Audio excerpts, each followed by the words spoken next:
अस्सलाम वालेकुम। वालेकुम सलाम। हाँ देखो, मैंने अभी तुम्हें आदतों का छोटा बड़ा सिखाई हूँ। हाँ तो अपन एक एक्टिविटी लेंगे।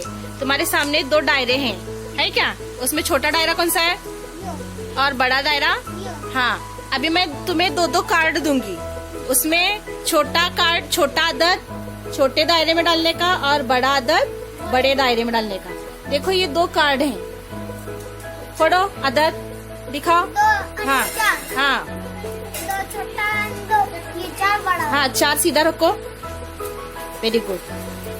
ये देखो 2 कार्ड,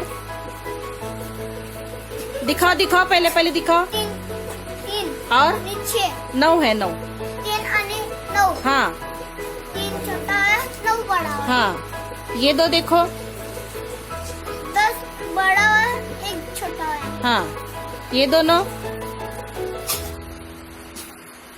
6 बड़ा हुआ, 5 छोटा हो गया। हाँ, ये दोनों में।